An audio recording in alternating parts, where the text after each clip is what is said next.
तो मित्रों, भगवान कृष्ण की नगरी में खड़े हैं। वीर रस की बात कमल भाई ने बहुत ज़्यादा कर दी।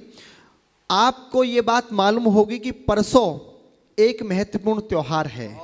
25 दिसंबर को गीता जयंती है और इस अखिल ब्रह्मांड का सबसे बड़ा ग्रंथ लिखने वाला, सबसे बड़ी कविता लिखने वाले व्यक्ति इस मथुरा की धरती पर अवतरित हुए हैं। तो आज मैं गीता की बात इस मंच के माध्यम से करना चाहता हूं। वीर रस की बातें कर दी।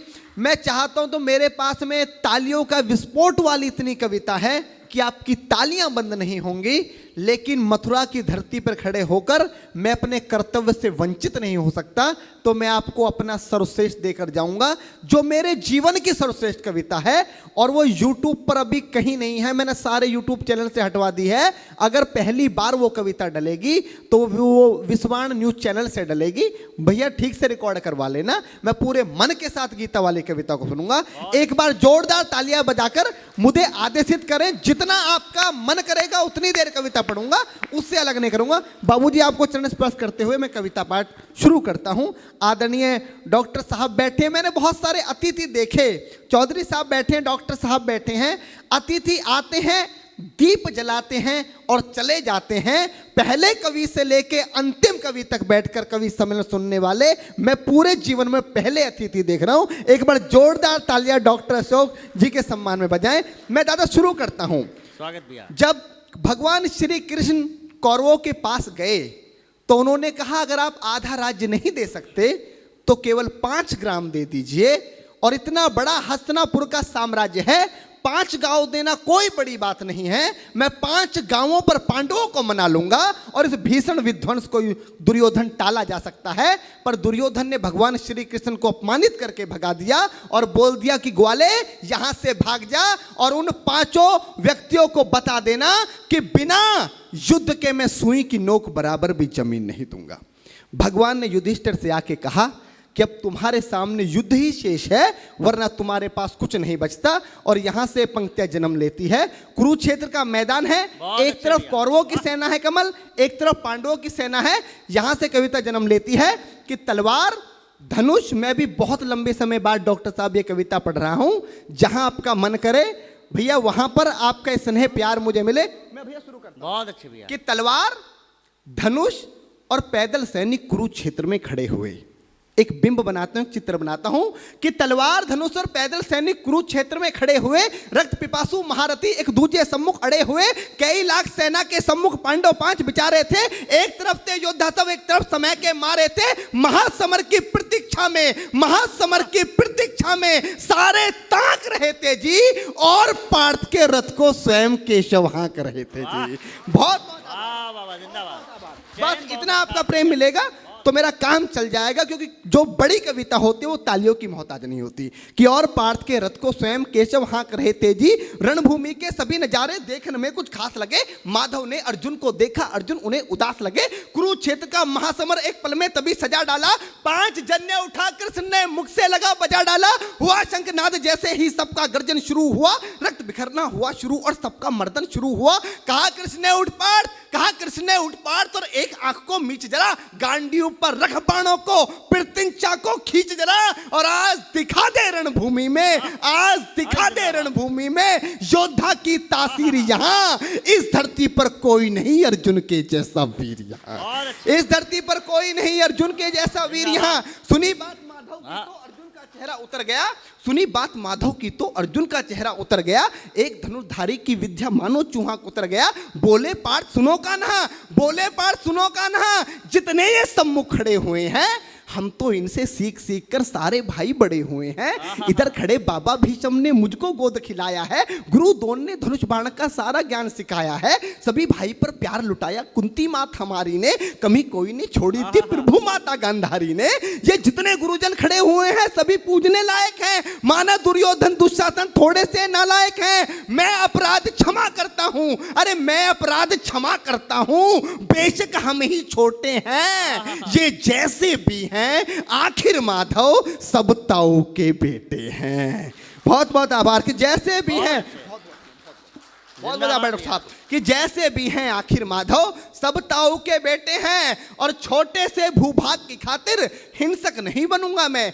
इंद्रप्रस्थ के इतने बड़े राज्य को एक धर्म से भटका हुआ योद्धा अर्जुन एक जमीन का टुकड़ा बताता है और भगवान से कहता है कि छोटे से भूभाग की खातिर हिंसक नहीं बनूंगा मैं, छोटे से भूभाग की खातिर हिंसक नहीं बनूंगा मैं, स्वर्ण ताकर अपने कुल का विध्वंसक नहीं बनूंगा मैं। अरे खून सने हाथों को होता राजभोग अधिकार नहीं, परिवार मारकर गद्दी मिले तो सिंहासन स्वीकार नहीं, परिवार मारकर गद्दी मिले तो सिंहासन स्वीकार नहीं। और रथ पर बैठ गया अर्जुन, रथ पर बैठ गया अर्जुन, मुंह माधव से मोड़ दिया, रथ पर बैठ गया अर्जुन, मुंह माधव से मोड़ दिया, आंखों में आंसू भरकर गांडीव हाथ से छोड़ दिया।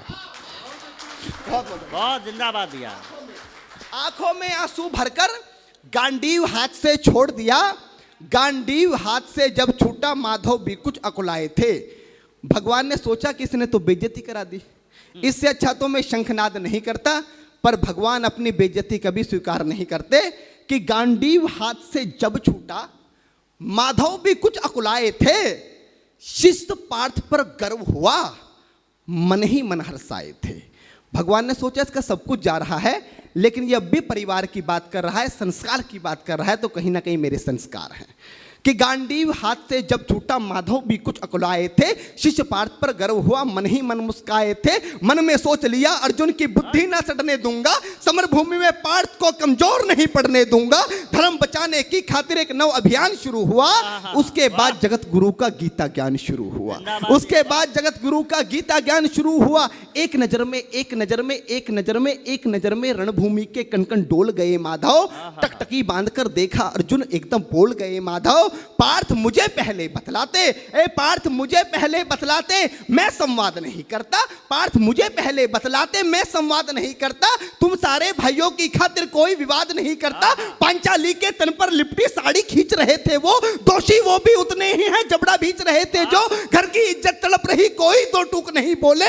पौत्र बहू को नगन देखकर गंगा पुत्र नहीं खोले। तुम कायर बनकर बैठे हो, ये पार्थ बड़ी बेशर्मी है। संबंध उन्हीं से निभा रहे जो लोग यहाँ अधर्मी है। हे पांडु के पुत्र, अरे हे पांडु के पुत्र, धर्म का कैसा कर्ज उतारा है। अरे शोले होने थे आंखों में पर बहती जलधारा है। शोले होने थे आंखों में, शोले होने थे आंखों में, शोले होने थे आंखों में, शोले थे होने आंखों में, शोले होने थे आंखों में पर बहती जलधारा है।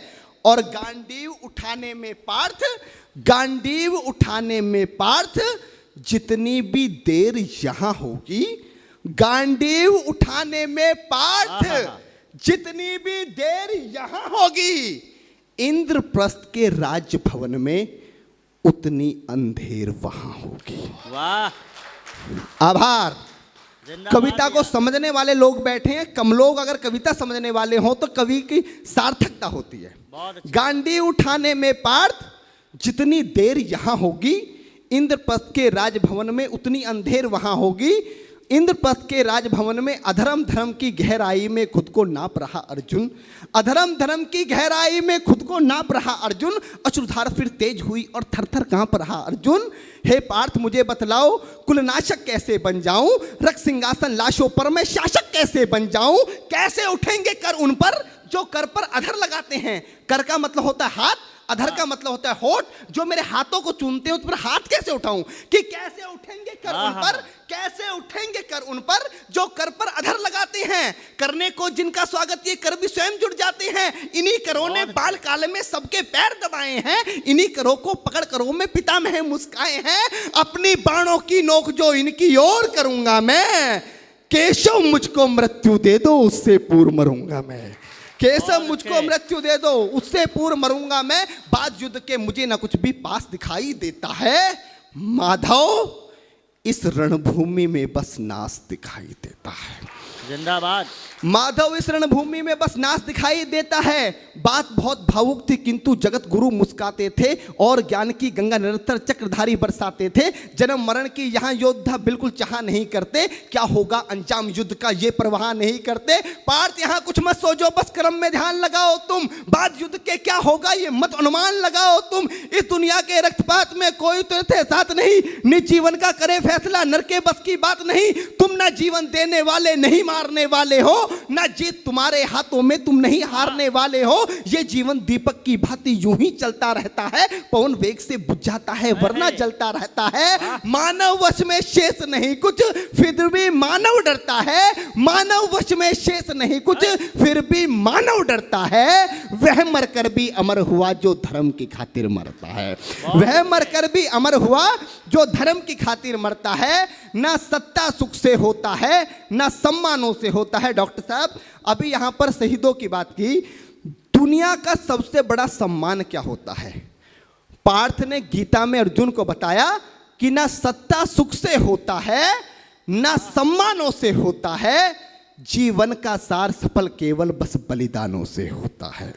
जीवन का सार सफल बेहद बस बलिदानों से होता है और देहदान योद्धा ही करते हैं। जब हमारे सेना के जवान पुलिस के जवान अपनी शहादत देते हैं तो उनको झंडे में लपेट कर लाया जाता है, ये सबसे बड़ा सम्मान है। वही पंक्तियां माधव ने कहा कि ना सत्ता सुख से होता है ना सम्मानों से होता है। मेरे जीवन की डॉक्टर साहब सर्वश्रेष्ठ पंक्तियां दे रहा हूं अपने जीवन की कि ना सत्ता सुख से होता है ना सम्मानों से होता है, जीवन का सार सफल केवल बस बलिदानों से होता है। और देहदान योद्धा ही करते हैं, देहदान योद्धा ही करते हैं, ना कोई दूजा जाता है। देहदान योद्धा ही करते हैं ना कोई दूजा जाता है। रणभूमि में वीर मरे तो शव भी पूजा जाता है।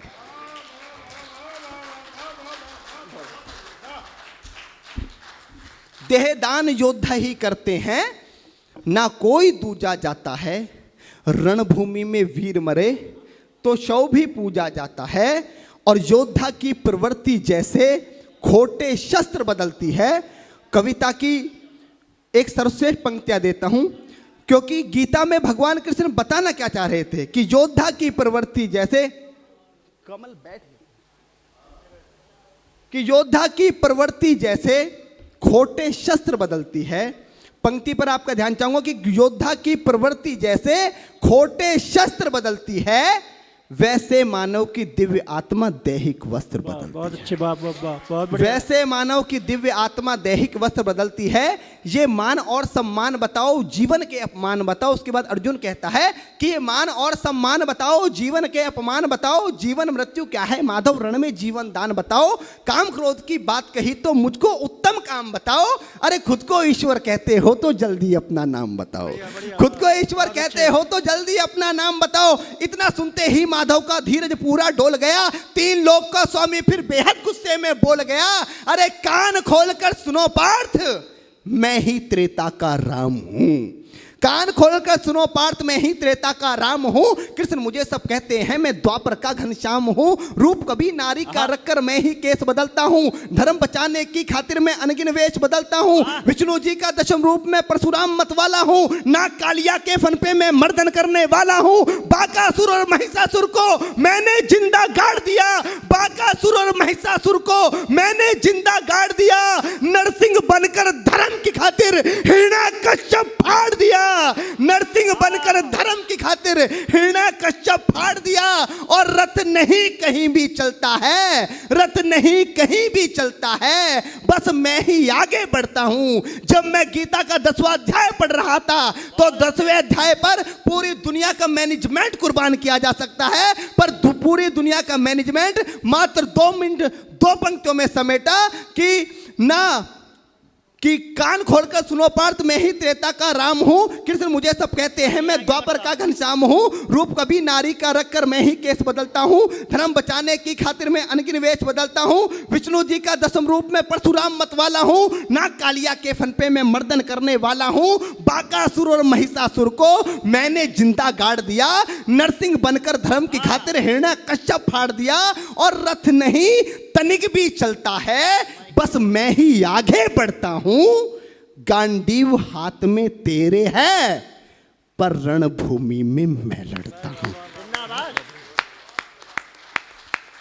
कि रथ नहीं तनिक भी चलता है, बस मैं ही आगे बढ़ता हूं, गांडीव हाथ में तेरे है, पर रणभूमि में मैं लड़ता हूं। जैसे ही मेरे माधव का कद थोड़ा सा बड़ा हुआ, सहमा सहमा सा था अर्जुन एकदम रस से खड़ा हुआ, माँ गीता के ज्ञान का सीधा हृदय पर प्रहार हुआ, मृत्यु के आलिंगन हेतु फिर अर्जुन तैयार हुआ, मृत्यु के आलिंगन हेतु फिर अर्जुन तैयार हुआ, कि जितने यहाँ अधर्मी हैं चुन चुन कर उन्हें सजा दूंगा, इतना रक्त बहाऊंगा धरती की प्यास बुझा दूंगा। जिधर बाण चले पार्थ के सब पीछे हट जाते थे, रणभूमि के कोने कोने लाशों से पट जाते थे, धर्मराज के शीश के ऊपर राज मुकुट की छाया थी, भगवान ने युद्ध जितवा दिया, युधिष्ठिर का राज अभिषेक हुआ।